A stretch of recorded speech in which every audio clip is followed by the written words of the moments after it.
मूकं करोति वाचालं पङ्गुं लङ्घयते गिरिं यत्कृपातमहं वन्दे परमानन्दं माधवम्। ॐ शान्तिः शान्तिः शान्तिः।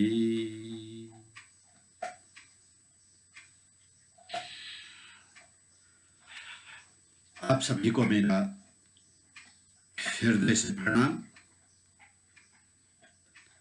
मैं देव संस्कृति विश्वविद्यालय के योग विभाग द्वारा आयोजित इस वर्चुअल प्लेटफॉर्म के माध्यम से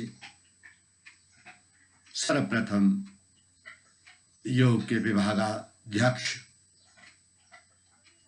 प्रोफेसर सुरेश बर्नवाल जी का बहुत बहुत आभार व्यक्त करता हूं कि उन्होंने मुझे आप सबसे जुड़ने का मौका दिया और अपनी बात रखने का एक स्वर्ण अवसर भी प्रदान किया। योग भारत की प्राचीन संस्कृति का एक अभिन्न अंग है और सर्वोत्तम तथा साधारण साधन है उन तत्वों को जानने का जिनका कि महर्षि पतंजलि ने अपने योग सूत्र में व्याख्यान किया है, वर्णन किया है। योग सूत्र के अनुसार 3 अनादि तत्व हैं। पहला परमात्म तत्व, दूसरा प्रकृति तत्व और तीसरा जीवात्मा तत्व। जब तक हम प्राकृतिक तत्व को नहीं समझ पाएंगे तब तक मेरा मानना है कि ना तो हम ईश्वर को समझ पाएंगे, देखना तो दूर की बात है, और ना ही हम जीवात्मा को समझ पाएंगे, क्योंकि जीवात्मा और परमात्मा के बीच में माया रूप में प्रकृति हमारे मध्य खड़ी है।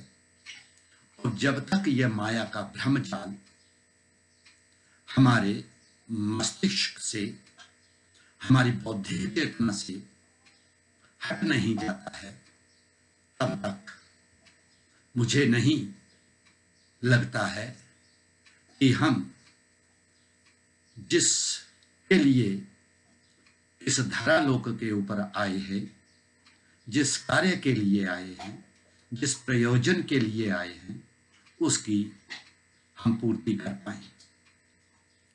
योग तो जैसे सर्वमान्य है कि शरीर, आत्मा और परमात्मा के मिलन की एक प्रक्रिया है। शरीर के अंदर अनेक प्रकार के दूसरे घटक भी आ जाते हैं जिन्हें हम विभिन्न नामों से जानते हैं और जिनके बारे में बड़ी सूक्ष्मता से, बड़ी गहराई से हमारे ऋषियों ने वांग्मय के अंदर उनको लिपिबद्ध किया हुआ है। चाहे वो पंचकोश हो, चाहे वो अष्टचक्र हूं, चाहे वो नवद्वार हूं, चाहे वो चेतना पटल हो, चाहे वो मन हो, चित्त हो, बुद्धि हो, अहंकार हो, मद हो, मत्सर्य हो, क्लेश हो, अनेक प्रकार की अभिवृत्तियां जो हमारे समक्ष आकर के हमारे जीवन को, हमारी साधना को बाधित कर देते हैं, चाहे वो हो। मेरा कहना यह है कि योग की साधना तब तक फलित नहीं होगी जब तक कि हम उसको अपने व्यवहार में या विचार में पूर्ण रूप से नहीं लाएंगे और अपने दैनिकी में अपने आप को उसमें ढाल पाएंगे। क्योंकि मेरा यह भी मानना है कि योग करने से पूर्व हमको योग को एक व्यावहारिक विज्ञान के रूप में समझना होगा। हमें उसे एक बिहेवियरल साइंस के रूप में समझने की आवश्यकता होगी। जब तक हमारा आचार, जब तक हमारा विचार, जब तक हमारा व्यवहार और जब तक हमारा विहार मात्र घूमना फिरना नहीं, लेकिन विहार का मतलब यहां पर यह लिया गया है, जिस प्रकार भगवान श्री कृष्ण भी आचार विचार व्यवहार की बात करते हैं अपने उद्बोधनों के अंदर, तो विहार का मतलब होता है कि इंद्रियां और मन अनावश्यक रूप से इधर उधर ना भटके। उसके लिए अगर हमने इसको एक व्यावहारिक विज्ञान के रूप में अपना लेते हैं तो योग साधना का मार्ग प्रशस्त ही नहीं होगा, लेकिन योग साधना के पश्चात जो हमारी एक सेंसेशंस होती हैं, अनुभूतियां होती हैं, वो हमको प्राप्त हो जाएंगी।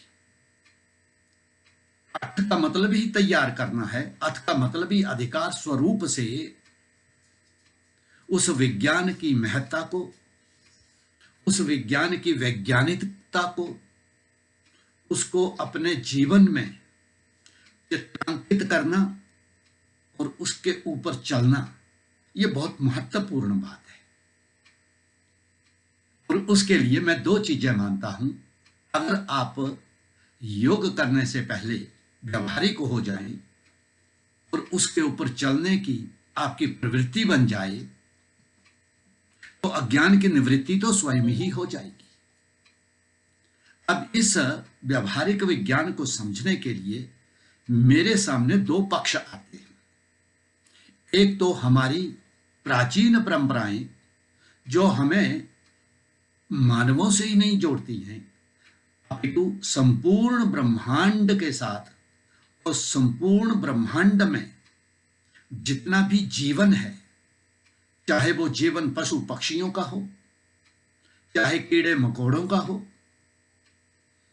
चाहे जल जंतुओं का हो, चाहे रेंगने वाले जीवों का हो, चाहे अदृश्य जीवों का हो, जब तक हम उनसे नहीं जुड़ेंगे तब तक शायद हम योग के लिए तैयार नहीं होंगे। क्योंकि ये परंपराएं और ये प्राकृतिक जो हमारा एक ज्ञान सहित लगाव होगा, वो हमको योग साधना के लिए स्वयं एवं प्रेरित कर देगा। हमें कहीं जाने की आवश्यकता नहीं पड़ेगी, हमें बहुत ज्यादा उसके लिए परिश्रम नहीं करना पड़ेगा।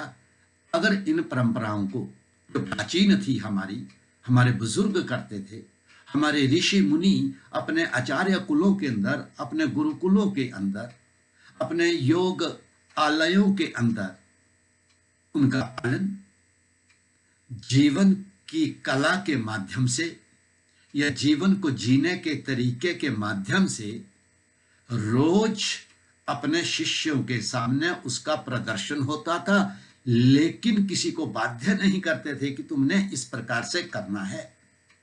मैं मानता हूं हमारा प्रेरणा के स्रोत हमारे ग्रंथ हो सकते हैं, लेकिन प्रेरणा को जागृत करने के लिए हमें अपने आप को संकल्पीय होना पड़ेगा। हमारी दृढ़ संकल्प शक्ति होनी चाहिए।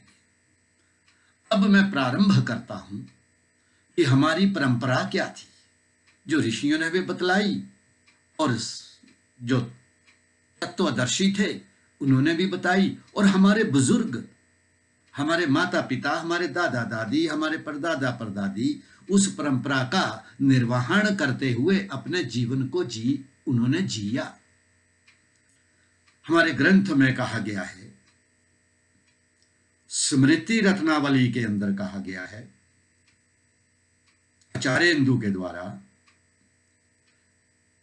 ब्रह्म मुहूर्ते या निद्रा सा पुण्यक्षय कारिणी, अर्थात कि जो ब्रह्म मुहूर्त काल में सोया रहता है उसके पुण्यों का क्षय होने लगता है, उसके जो पुण्य कर्म करने की प्रवृत्ति है वो समाप्त होने लगती है।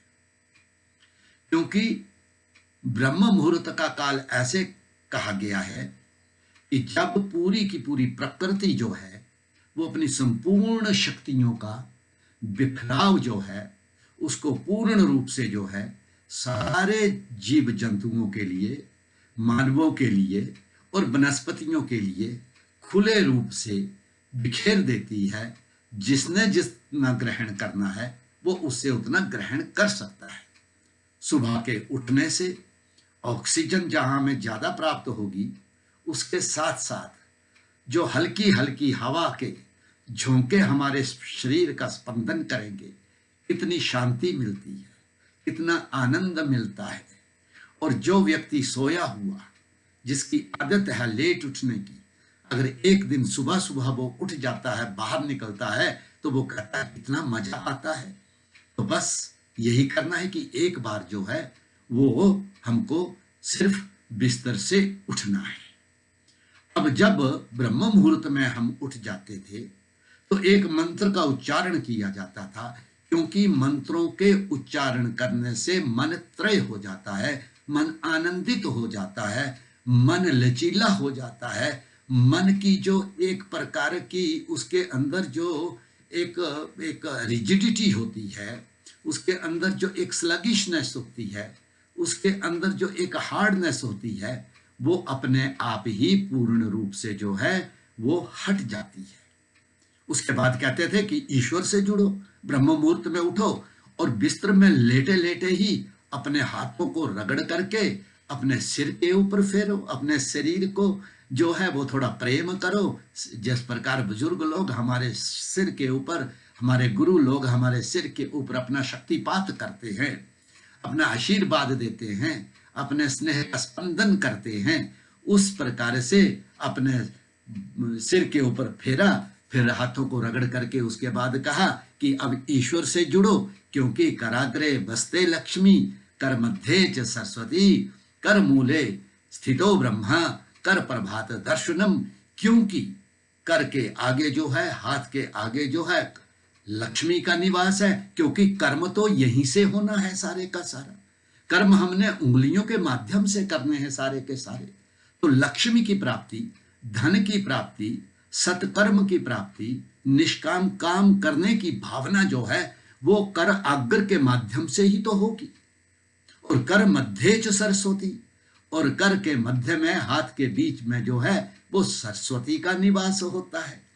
क्योंकि जब हम अपनी हथेली को देखते हैं, क्योंकि हथेली के द्वारा ही हम जो हैं वो किसी का पूरा अपना शक्तिपात करते हैं। हथेली के द्वारा ही हम जो है वो किसी का भी जो है वो शुभ कार्य करने के लिए प्रेरित कर सकते हैं।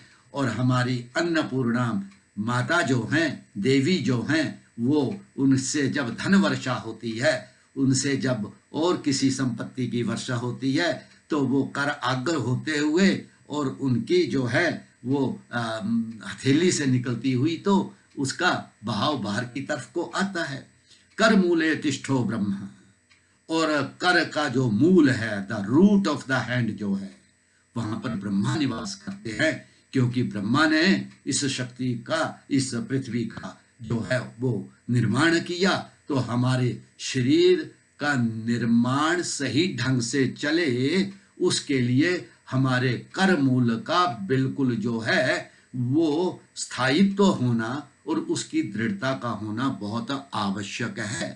जब ये भी हो गया, देखो हम आध्यात्मिक रूप से, हम यौगिक रूप से, हम मंत्रों के उच्चारण के माध्यम से अपने आप को उस परम सत्ता के साथ जोड़ रहे हैं और उसके बाद फिर हम जीवों के साथ जोड़ने की कोशिश करते हैं। फिर अगला मंत्र वो बोलते हैं, जैसे ही हम अपने पैर को नीचे रखते हैं तो ये कहा गया है कि जो नासिका चल रही है, जहां से श्वास चल रहा है, उसके ऊपर थोड़ा सा चिंतन करो, उसका थोड़ा सा अनुभव करो इस प्रकार से, और उसके बाद वो ही पैर नीचे जाना चाहिए जहां पर उस वक्त प्राण का प्रवाह हो रहा है। और उस वक्त भी हम इस पृथ्वी को जो है वो लक्ष्मी के रूप में देखते हैं, विष्णु पत्नी के रूप में देखते हैं। तो वहां पर यह मंत्र का उच्चारण कहा गया, समुद्र वसने देवी पर्वत स्तन मंडिते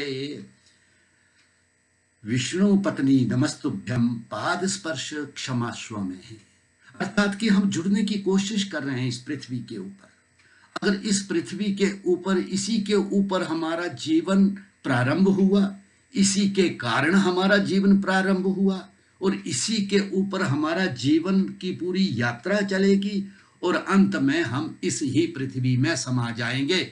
चाहे हमें उसका जो है अग्नि को समर्पित करके किया जाए या मृत्तिका जो मातृका तत्व जो है, मिट्टी तत्व जो है, चाहे उसको जो है वो समर्पित कर दिया जाए।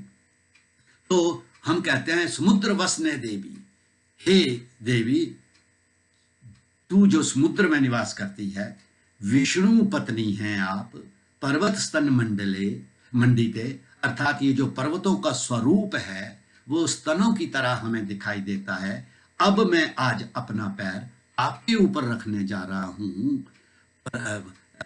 पाद स्पर्श क्षमाश्व में, इसलिए मेरे पैर जो आपके वक्ष के ऊपर जो पड़ने वाले हैं उसका मुझे क्षमा करना। यानी हम पृथ्वी से जुड़ गए। और इसी प्रकार से आगे ऋग्वेद की ऋचा ये कहती है कि भूमि माता पुत्रो अहम पृथिव्या, भूमि मेरी माता है और पुत्र मैं इसका पुत्र हूं। लेकिन आज हमारी जो यंगर जनरेशन है या हमारी जो उससे भी छोटी यंगर जनरेशन है, जो बालक हैं, जो किशोर हैं, यानी कि सारे के इंक्लूडिंग हो सकता है कि प्रौढ़ भी हों और हमारे जैसे लोग भी उस अवस्था में हों जो कि बिल्कुल हमारे इन संस्कारों से परे चले गए, हमारे इन परंपराओं से हट गए, क्योंकि हमारे ऊपर तो इस वक्त पाश्चात्य संस्कृति का एक चश्मा जो है वो चढ़ा हुआ है। फिर उसके बाद जब ये भी मंत्र हो गया, फिर उठ करके हम सबसे पहले क्या करते थे, मनुस्मृति में भी ये कहा, अभिवादनशीलस्य नित्यं विद्धोपसेविना चत्वारि तस्य वर्धन्ते आयुर्विद्या यशोबलम। कितना बढ़िया मंत्र है। आज ये परंपरा कहाँ चली गई, कहाँ लुप्त हो गई। मेरे देश की महान परंपरा, बड़ा दुख होता है। कहा गया कि फिर उसके पश्चात सीधे हमने अपने बुजुर्गों के पास जाना है, बड़ों के पास जाना है, उनका आशीर्वाद ग्रहण करना है कि आपके सिखाए हुए मार्ग के ऊपर आपकी संस्कृति, आपकी पारिवारिक परंपराएं, आपका जो शास्त्रीय ज्ञान है, जिसको आपने जीवन शैली में अपना लिया है, मुझे आशीर्वाद दे। तो सुबह उठ करके अभिवादनशीलस्य नित्यं वृद्धोपसेविना, अर्थात हम उनका आशीर्वाद ग्रहण करें, उनका चरण स्पर्श करें। नित्यम वृद्धोपसेविना, और रात्रि काल के समय में या दिन में भी जब विश्राम हो तो उनकी सेवा करनी चाहिए।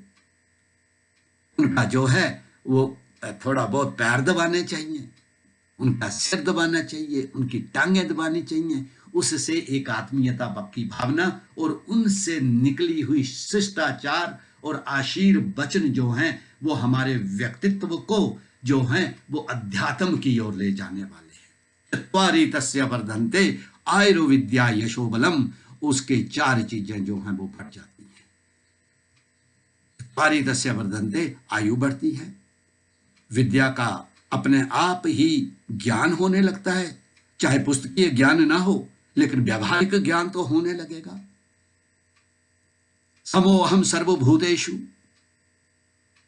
सब में अपने आप को देखने की प्रवृत्ति हमारे अंदर जागृत हो जाएगी, यश की प्राप्ति हो जाएगी। सारे गांव के अंदर, सारे समाज के अंदर लोग उदाहरण देने लगेंगे, देखो उस घर का लड़का, उस घर की लड़की कितनी संस्कारी है, कितना उसको ज्ञान है, किस प्रकार से वो सहायता करते हैं। सभी के सभी लोग उनको आशीर्वाद देते हैं, बड़े बुजुर्ग। तो उनकी आध्यात्मिक चेतना अपने आप जागृत तो होने लगती है और वो योग की प्रवृत्ति की ओर जो है वो बढ़ने लगती है। फिर बल ताकत आता है, टॉलरेंस पावर आती है, सहन शक्ति आती है, सहनशीलता आती है। कहीं किसी ने दुर्व्यवहार भी कर दिया तो उसको हंसते हुए, मुस्कुराते हुए उसको ग्रहण करना है। योग तो हो जाएगा, आसन तो हो जाएंगे, प्राणायाम भी हो जाएगा, लेकिन ये डिवाइन वर्च्यूज जो हैं, ये जो दैविक गुण हैं, ये व्यवहार के माध्यम से हमारे अंदर जो हैं वो आने लगेंगे। उसके बाद आशीर्वाद हो गया शायद, क्योंकि ये बहुत टॉपिक ऐसा है कि जिसके द्वारा बहुत लंबाई इसकी वार्ता हो सकती है, लेकिन मैं आपके 30 मिनट से ऊपर का समय जो है वो नहीं लूंगा। 6:15 बजे तक जो है वो मैं इसको समाप्त कर दूंगा।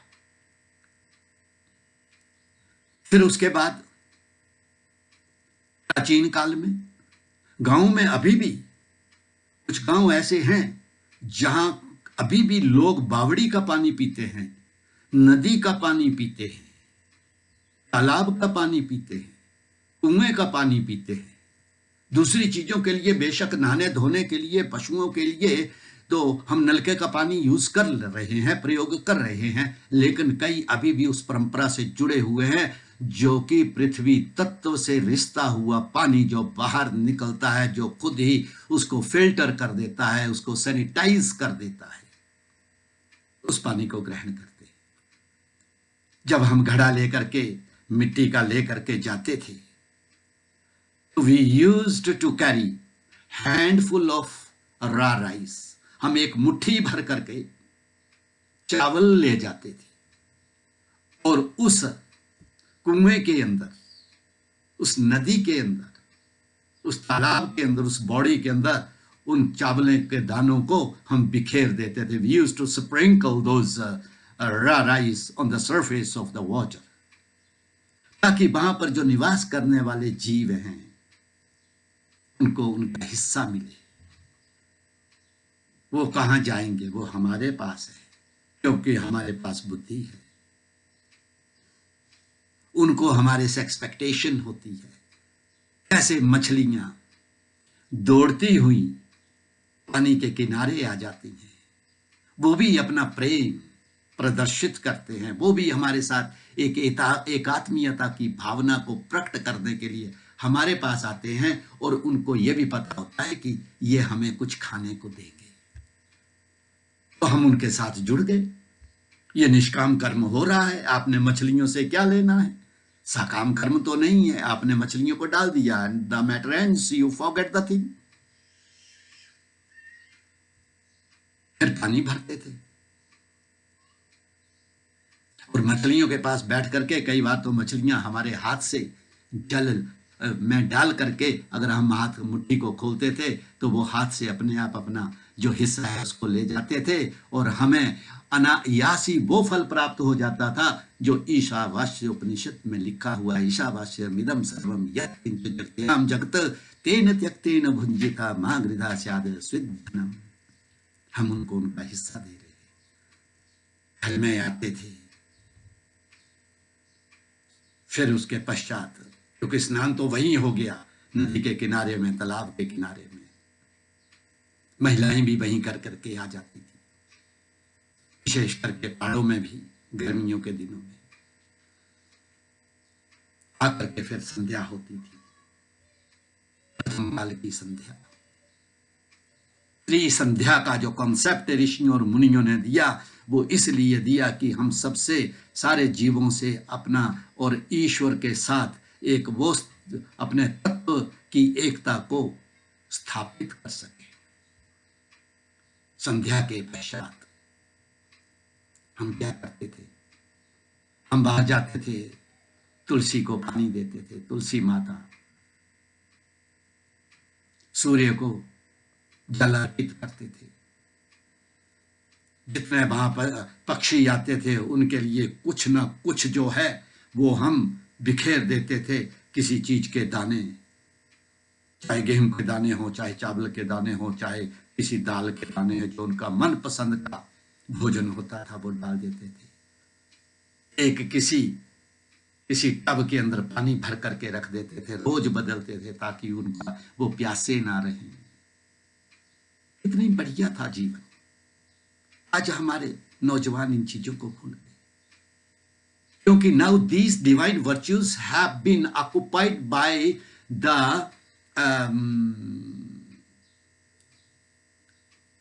WhatsApp, Facebook and YouTube. सुबह सुबह उठ करके रजाई के अंदर, चद्र के अंदर हम व्हाट्सएप देख रहे हैं। जो मंत्र की ध्वनि तरंगें निकलती थी, मंत्रों की ध्वनियां निकलती थी सुबह सुबह, दे हैव इलोप्ड समवेयर। और हम अपनी संस्कृति से दूर होते चले गए, हम अपने शास्त्र से दूर होते चले गए, हम अपने साहित्य से दूर होते चले गए, और हम अपनी संस्कृति से दूर होते चले गए। तो कहने का तात्पर्य है कि ये परंपराओं को हमें रिजर्व करना होगा, प्रोटेक्ट करना होगा और रिफ्रेश करना होगा इनको, ताकि हम स्वयं भी करें और हमारे नौजवान भी इसको करें। जब नई दुल्हन घर में आती थी, मार्ग पूजन होता था, पृथ्वी माता का जो है वो 1 महीने तक अनुष्ठान चलता था, पूजा करती थी। सारी पूजा की सामग्री जो थी, जहां से हमारे घर की बाउंड्री शुरू होती थी और जहां मेन एंट्री घर की शुरू होती थी आंगन से होते हुए, वहां तक की पूरी रोज पूजा, जल भी चढ़ाया जाता, पुष्प भी चढ़ाए जाते थे, अक्षत भी चढ़ाए जाते थे, कुछ मीठी चीज भी दी जाती थी, कुमकुम भी लगाया जाता था, ताकि वो लड़की जो घर की नई सदस्य बनी है वो ये प्रार्थना करती थी भूमि माता से कि जो भी मेरे घर में आए, मेरे इस घर की परिधि के अंदर जो आ जाएगा, उसको किसी प्रकार की कोई हानि नहीं होनी चाहिए, उसको कोई जीव नहीं काटना चाहिए, उसको कोई कांटा नहीं चुभना चाहिए, उसको कोई ठोकर नहीं लगनी चाहिए। फिर बड़ा अनुष्ठान होता था उसका, बड़ा आयोजन के साथ उसका जो है वो मोक्ष रूपी एक जो है वो बड़ा पर्व का आयोजन किया जाता था, राजभोज दिया जाता था। जब आती थी घर की महिलाएं गायन करती हुई, उसको जल स्रोत के पास ले जाती थी, अपने पारंपरिक गानों को गाते हुए और जल की महिमा को गाती हुई वो सब जाती थी। उसके सिर के ऊपर घड़े को रख करके फिर वहां पर पानी को लिया जाता था, जल देव को लिया जाता था, वरुण देव को लिया जाता था। फिर गाती हुई उस घड़े को भर करके सिर के ऊपर रख करके वो लड़की, वो नई बहू घर आती थी और सबको अमृत रूप में थोड़ा थोड़ा जल, जितने भी लोग घर के सदस्य होते थे या पड़ोस के सदस्य, सबको पिलाती थी, जिस प्रकार से कि अमृत का बंटन हो रहा है। और कहती थी कि हे जल, जो भी मैं जल तुम्हारे स्रोत से लाऊं, मेरे परिवार के सदस्यों को, मेरे अतिथियों को, मेरे समाज के लोगों को तुम अंदर जा करके अमृत की तरह काम करना, और जल से जो उत्पन्न अंदर हमारा chemical constitution of the body है वो बिल्कुल तंदुरुस्त रहे, और जल संबंधी जो रोग हैं वो किसी को ना हो। फिर उसके बाद अग्नि के ऊपर, अग्नि की पूजा, उससे फिर कुछ मीठी चीज बना देते थे, हलवा बनवा दिया, खीर बनवा दिया, मालपूड़े बना दिए, फिर वो भी बंटन किया जाता था। और अग्निदेव से, हे अग्निदेव, मैं जो कुछ भी तुम्हारे अंदर पकाऊं वो इन सबके शरीर का संवर्धन करे। अग्निदेव को पहली आहुति दी जाती थी। ईश्वर को समर्पित करने से पहले, ईश्वर को भोजन का प्रसाद चढ़ाने से पहले अग्निदेव को दिया जाता था, क्योंकि यह अग्निदेव ही ऊर्जा है। अग्निदेव से ही सब कुछ हमारा शरीर चल रहा है, ऊर्जा चल रही है। हम वैश्वानरो भूत्वा प्राणी नाम देहम आश्रिता प्राणपान समाकृत्वा यह समो भूत्वा काम्यन्नम चतुर्विधम, ये भी तो गीता में ही कहा गया। आकाश का पूरा पूजन, वायु का पूरा पूजन, वायु की शुद्धि के लिए भी कुछ परंपराएं थी हमारे पास, समय नहीं है बताने का। इस प्रकार का आयोजन बच्चों को और कॉलेजेस में, यूनिवर्सिटीज के अंदर ये इंफॉर्मेशन देनी होगी अगर हमने अपनी संस्कृति को बचाना है तो।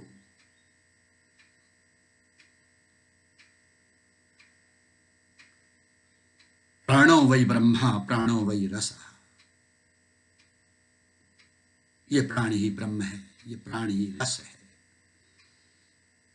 बिना प्राण के ना तो शरीर चलेगा और ना ही प्राण के अंदर जो रसानुभूति है, जब तक उसका रिएक्शन इस बॉडी के अंदर नहीं होगा तब तक ना तो रक्त बनेगा, ना स्वेद बनेगा, ना सप्त धातुएं बनेगी। यह जानकारी युवाओं को देनी होगी हमें। जब हम इन चीजों से जुड़ जाएंगे तो हो सकता है कि हम योग के लिए अपने आप ही स्वतः तैयार हो जाएंगे। फिर त्रिसंध्या के कंसेप्ट के साथ दोपहर के बाद की संध्या, सायंकाल की संध्या, हम ईश्वर से भी जुड़ रहे हैं। और हमने देखा है संध्या करते हुए, प्राणायाम का अभ्यास भी वो बुजुर्ग लोग करते थे, हम भी करते हैं जब करते हैं संध्या। इस प्रकार से हम जब भोजन खाने से पहले आचमन करते थे, अर्धपादस्तु भुंजीत नार्धपादस्तु संविशेत, अर्धपादस्तु भुंजीतो दीर्घ आयुम वापनुयात। गीले पैरों से हमें सोना नहीं है और गीले हाथों से हमको भोजन करना है। इससे ऐसे जो भोजन करता है उसकी दीर्घ आयु होती है। आज जो कुछ एसओपीज आ रही हैं, जो गवर्नमेंट की एडवाइजरीज आ रही हैं, वो तो सारी की सारी एडवाइजरी हमारे योग शास्त्रों के अंदर लिखी हुई हैं। लोगों से दूर रहने की बात लिखी हुई है, जनसंग परित्यागश्च की बात लिखी हुई है। मैं कुछ एक उदाहरण उद्धृत करना चाहूंगा जहां पर कि ये सैनिटाइजेशन की बात की गई है, बार बार हाथ धोने की बात कही गई है। शुद्धि कार्यों के लिए हम अगर शास्त्रों का अध्ययन होगा तब है ना, और अगर हम उन शास्त्रों के अध्ययन के द्वारा जो लोग हमारे कर रहे हैं उनको उसके ऊपर चलने की कोशिश करेंगे तब है ना। हम तो हर क्रिया को करने से पहले अपने मुख का प्रक्षालन भी करते हैं। संस्कृति, हमारी संस्कृति में ये लिखा हुआ है। हम हर कर्म को करने से पहले मंत्र का उच्चारण भी करते हैं। हम हर कर्म को करने के बाद भी मंत्र का उच्चारण करते हैं।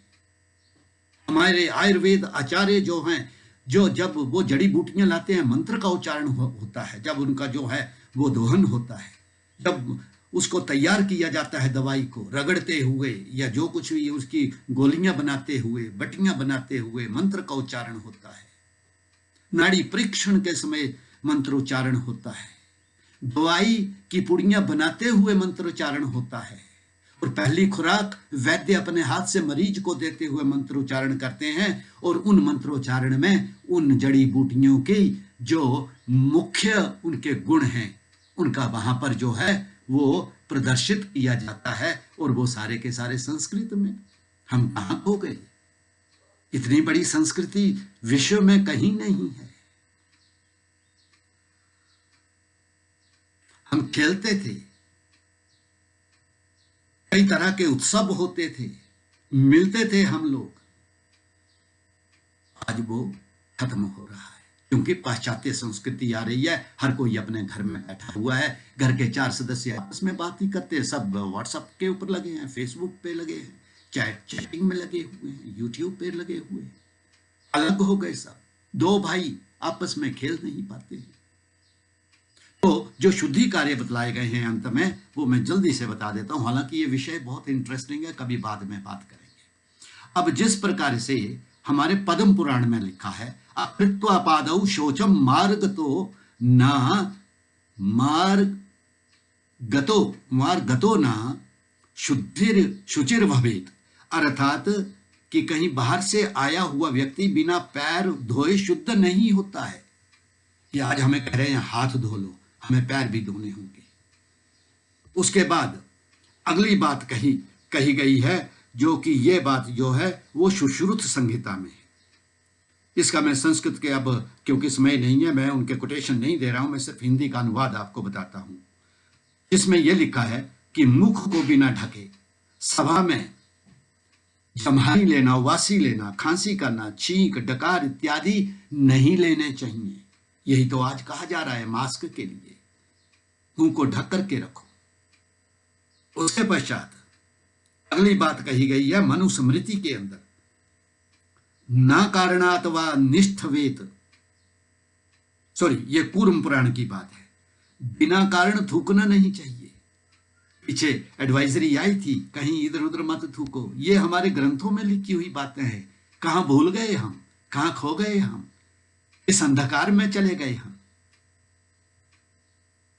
उसके पश्चात अगली बात जो है वो मनुस्मृति में लिखी है कि बिना कारण अपनी इंद्रियों, नाक, कान, आंख आदि को ना छुएं। ये मनुस्मृति में लिखा हुआ है। चौथा जो उनका अध्याय है, उसकी जो 144वां जो उनका वक्तव्य है, उसके अंदर ये बात आई हुई है।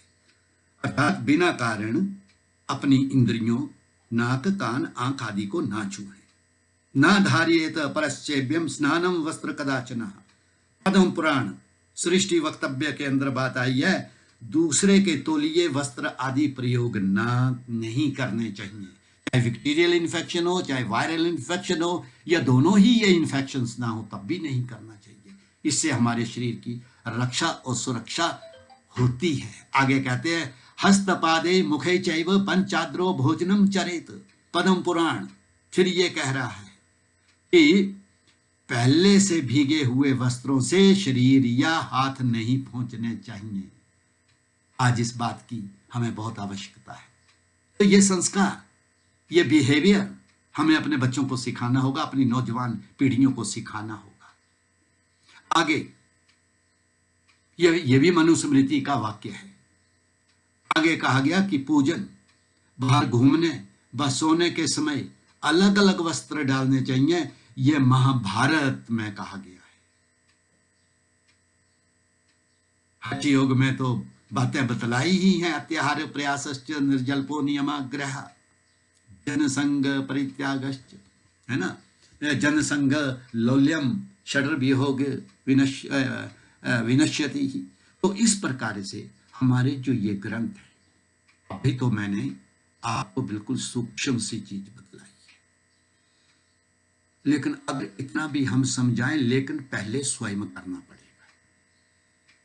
और स्वयं करते करते दूसरों को बाध्य ना करते हुए उनको सिर्फ देखने का एक मौका जरूर दो। और अगर हम रोज करेंगे तो वो निश्चित रूप से डलेंगे, क्योंकि ये बीमारी आज की नहीं है। पहले भी इस तरह की कई बीमारियां आई हैं। 1918 में भी स्पेनिश फ्लू आया था, जब 5 करोड़ लोगों की पूरे विश्व में मौत हुई थी। उस वक्त तो जनसंख्या भी कम थी। कितनी बड़ी त्रासदी होगी। 100 साल में एक बार आती है इस तरह की बड़ी त्रासदी रोग के रूप में। हमारी आने वाली जो पीढ़ियां हैं वो इनसे ग्रसित ना हो, इसलिए अपनी परंपराओं को और अपनी प्रकृति से जुड़ने के लिए उनको प्रेरित करना होगा और उसको बिहेव में लाना होगा। क्योंकि ये भी कहा गया है कि ना तस्य रोगो जरा न मृत्यु प्राप्तस्य योग अग्निमयम शरीर। जिसका योग से पका हुआ जो शरीर होता है, जो एनर्जी होती है, जो अग्नि होती है, उसको किसी प्रकार का रोग नहीं होता है। और आगे भी कहा गया है, भवतापेन तप्ता नाम योगो ही परम औषधम। इस संसार में जितने भी रोग हैं, जितने भी पाप हैं, जितने भी कष्ट हैं, जितने भी दुख हैं, जितनी भी परेशानियां हैं, जितनी भी बाधाएं हैं, जितनी भी आलोचनाएं हैं, उन सब का निदान जो है, उनके लिए अगर कोई सर्वोत्तम औषधि है तो वो है योग। भवतापेन तप्ता नाम योगो ही परम औषधम। महर्षि गहेंद्र अंत की बात मैं कहता हूं,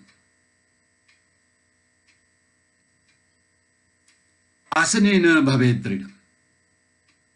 तो वो शारीरिक दृढ़ता की बात नहीं कर रहे हैं, मात्र वो है एक पक्ष है वो भी, लेकिन वो दृढ़ता कह रहे हैं मानसिक दृढ़ता, बौद्धिक दृढ़ता। दृढ़ता के रूप में वो संकल्प शक्ति की बात कर रहे हैं, वो दृढ़ निश्चय की बात कर रहे हैं कि अगर ये दृढ़ विश्वास है, दृढ़ निश्चय है, तो दुनिया का कोई भी काम ऐसा नहीं है जिससे हम निपट नहीं सकते। योग तो अपने आप में एक ऐसी प्रवृत्ति बना देती है कि मैं बीमार पड़ ही नहीं सकता। छींक भी आ जाती है तो लोग कहते हैं यार तू तो योग करने वाला है, तू ही बीमार हो गया, हमारा क्या होगा। तो वो बीमार होते हुए भी बीमार नहीं है, क्योंकि उसकी मानसिक चेतना, उसकी बौद्धिक चेतना, उसकी संकल्प शक्ति, उसका दृढ़ संकल्प उसको बीमार नहीं होने देता है। लेकिन उसके लिए भी जब हम इस प्रकार के दृढ़ संकल्प ले लें, इस प्रकार का निश्चय कर लें, तो योगियों ने एक बात और कही है, हमारे ग्रंथों में एक बात और लिखी है जो योग विशिष्ट में लिखी है।